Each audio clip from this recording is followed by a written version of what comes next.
តើបងប្អូនណាខ្លះចងចាំនៅរឿងដុតហ្វីជួបជាមួយនឹងឆ្កែក្រៅភព CJ7 ឬអត់ថ្ងៃនេះខ្ញុំនឹងលើកយកឈ្មោះឡាន4ប្រភេទដែលមានឈ្មោះស្រដៀងទៅនឹង CJ7 របស់ក្រុមហ៊ុន BYD ព្រមទាំងលក្ខណៈពិសេសរបស់ឡានទាំងនេះដែលធ្វើឲ្យពិភពលោកយើងភ្ញាក់ផ្អើលសម្បើមទី1 Yang Wang U7 Yang Wang U7 នេះផងដែរជារថយន្តប្រភេទ EV ដែលបំពាក់ដោយម៉ូទ័រខ្វិតអាចរក្សាលំនឹងបានល្អនៅឯល្បឿននៃរថយន្តនេះគឺ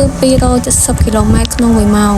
បាននិយាយអំពីលក្ខណៈពិសេសរបស់រថយន្ត U7 នេះផងដែរគឺបំពាក់ទៅដោយប្រព័ន្ធ DUZ ដែលអាចធ្វើឲ្យអ្នកបើកបរយ៉ាងរលូននិងកម្ពស់ខុសៗគ្នាក្តីក៏ឡាននេះនៅតែរក្សាលំនឹងរបស់វាបានល្អជានិច្ចលក្ខណៈពិសេសរបស់ U7 មួយទៀតនោះគឺការរង្គើរបស់វាដោយស្វ័យប្រវត្តិលោកអ្នកអាចប្រើប្រាស់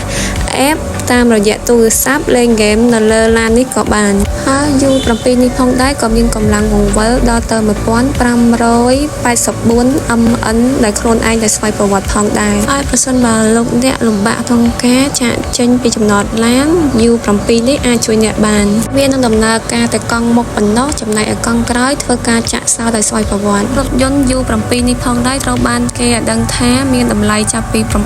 86,000 រហូតដល់ 97,000 តម្លៃក្នុងប្រទេសចិនទី2 Yang Wang U8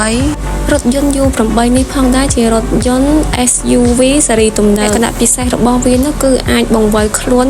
360ដឺក្រេឯណោះព្រមទាំងមានសមត្ថភាពអណ្ដែតលើទឹករយៈពេល30នាទីផងដែរហើយល្បឿនរបស់រថយន្ត U8 នេះវិញគឺ200គីឡូម៉ែត្រក្នុង1ម៉ោងរថយន្ត U8 នេះផងដែរងាយស្រួលនឹងការចតឡានដោយស្វ័យប្រវត្តិហើយរថយន្តនេះអាចរក្សាលំនឹងរបស់វាជានិច្ចទោះបីលោកអ្នកធ្វើការនៅក្នុងឡាននេះក្តីរថយន្ត U8 នេះផងដែរអាចកំណត់តំបន់ទាបៗដូចជាផ្លូវក្រោមដីជាដើមចំណែកឯតម្លៃនៃរថយន្ត U8 នេះវិញគឺ$150,000នៅក្នុងប្រទេសចិនហើយគេបង្កើតរថយន្ត U8 ឡើងដើម្បីទប់ទល់ជាមួយនឹងការលិចទឹករបស់រថយន្តទី3 Denza N9 យន្ត N9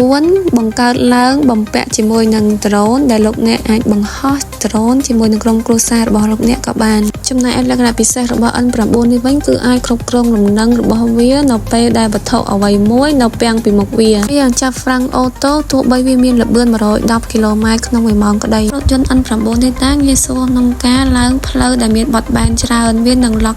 កង់ក្រោយហើយធ្វើការដោយស្វ័យប្រវត្តិខ្លួនវាហើយរថយន្ត N9 នេះរចនាឡើងដើម្បី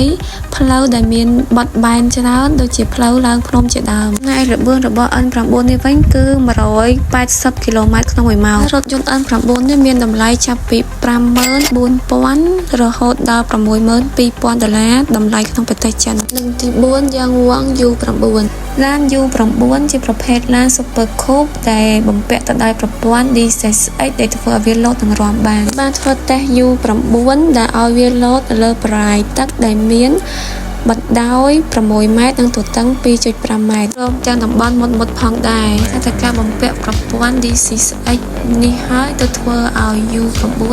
ធ្វើការលោតដូចជាកង្កែបអញ្ចឹង U9 អាចរៃរាំតាមចង្វាក់ភ្លេងមិនចាញ់មនុស្សយើងប៉ុន្មានទេសម្រាប់អ្នកមិនទាន់មានគូ U9 អាចជួយបាននៅល្បឿនរបស់ឡាន U9 នេះវិញគឺមាន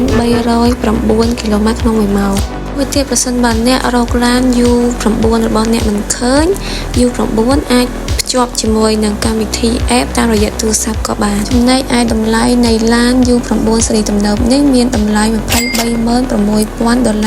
ក្នុងប្រទេសចិនហើយរថយន្ត U9 នេះផងដែរផលិតឡើងដើម្បីអភិជន